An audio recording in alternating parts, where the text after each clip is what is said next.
Hi guys, it's Crystal. Welcome back to my channel. Today's video is sponsored by Cricut. I'm going to show you guys how to make an amazing Christmas gift using your Cricut Explorer Air 2.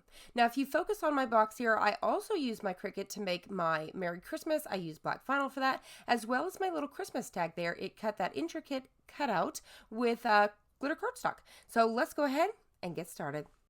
I'm super excited to bring this project to you guys. This is going to be a very big project. It is 44 inches by 22 inches high. I would say this is bigger than the mat project, but this is a way bigger than the mat project. So what we're going to be using today is Iron-On, our Cricut Explorer Air 2, and our Cricut Easy Press. So let's go ahead and get started. Alright, so now that we're over here in Cricut Design Space, let's start with a square. So we're going to take our square and we're going to unlock it and change the height of your blanket. So whatever size your blanket is, that's what you're going to put in. So for example, mine is 50 by 70. So I'm going to put that in there and then I will lock this back. This is going to help you to determine, so you're not going to cut this out, but this is what's going to help you determine how big you can make your design. So your project may even be bigger than mine.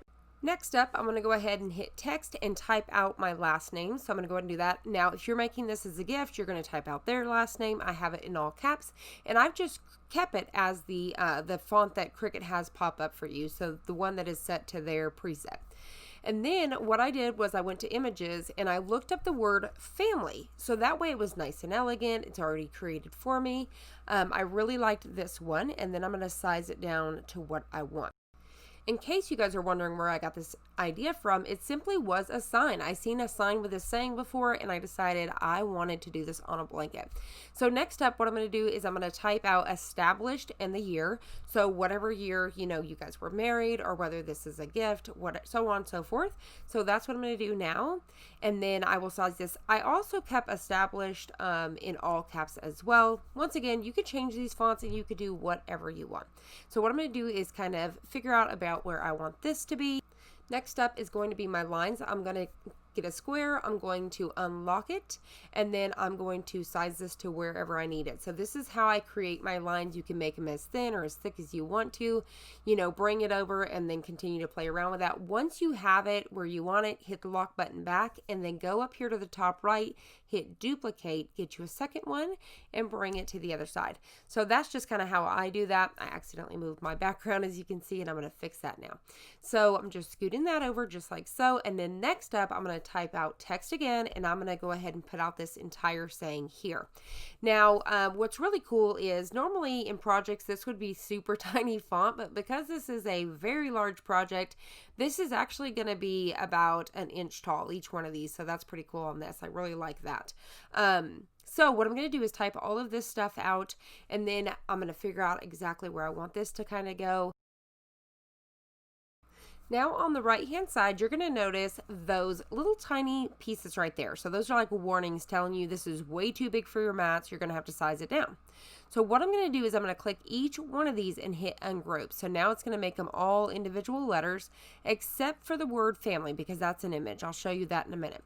So now what I'm going to do is, for example, Thomas, I'm going to leave those individual because they're so big. For the established and the other one, I'm going to select as much as I can. So you'll see me go back and forth. I'm going to select as much as I can to stay within that 23-inch range, and then I'll hit attach. So I'll do that. You see that was two pieces. Same thing here. I'm going to hit select what I can, and then I'm going to hit attach. I'll do the other side, attach, and then if it changes colors, I'll go back up there and change those colors. So that's going to help that to where it's going to be able to cut on two different mats. Now for the word family, I'm going to bring in a square, unlock it, size it over to this, to about where I want it to slice. I'm going to do somewhere where it's like a straight line, and then I'm going to select it all, hit slice, get rid of the box, get rid of that first layer, and now they're separate. So that way that will cut in a separate piece as well. So you can see where I'm changing those back, and that's it. All right, so now all we need to do is hit continue, turn our machine on, and let's go. All right, so now I have my Cricut Explorer Air 2. I just have it turned to the iron-on the dial of the machine. And then here you can see I just simply lay that flat, roll it down my mat, and then trim away to separate just like so. And then I'm going to simply load it, and we're ready to cut it out. Now keep in mind with your 24-inch mats, you want to make sure there's nothing behind it and nothing in front of it, so that way nothing will get in the way of your mat. Now that we have everything cut out, we're going to weed everything, and then I'm going to go ahead and cut everything down to size. I'm going to cut as close as I can to everything, so that way when we layer this project next to each other, none of the plastic will overlap on another piece of iron-on.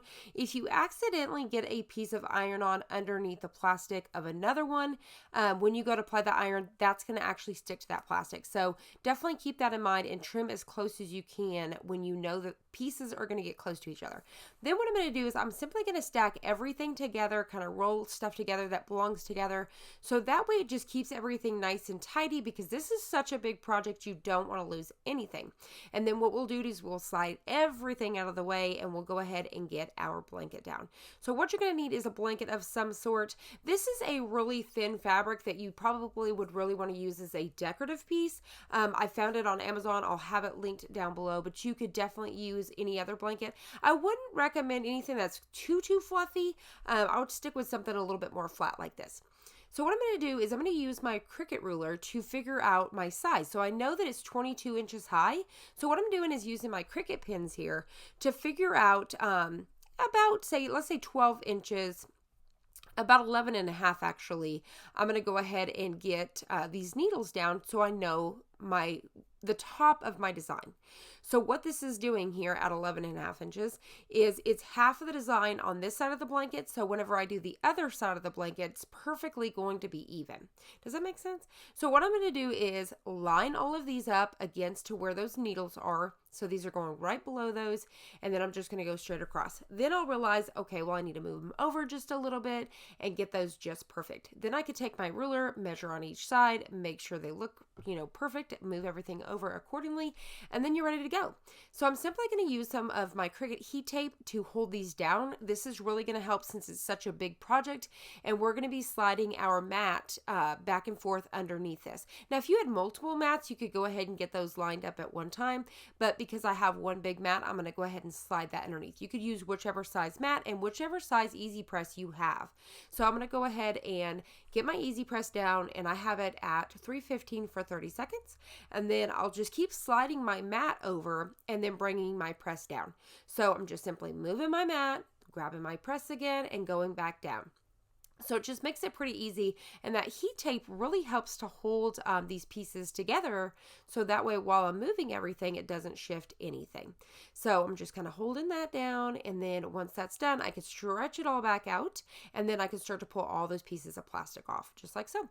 Now, if you're worried about putting your easy press on top of this stuff we just pulled that off of with the other designs, if that makes sense, you could just leave that plastic on till the end and then peel it all off at one time, as long as nothing's going to overlap each other.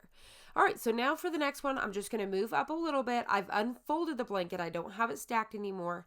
And I'm going to go underneath this one and line it up to where it looks good.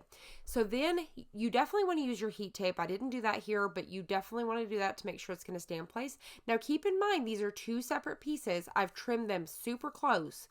So that way they're not going to overlap their plastic. And then same thing, I've got my mat underneath. I'm going to go ahead and get my iron to cover one side. As soon as I get that, I'll move the mat over, and then I'll get the other side. It's really easy to do.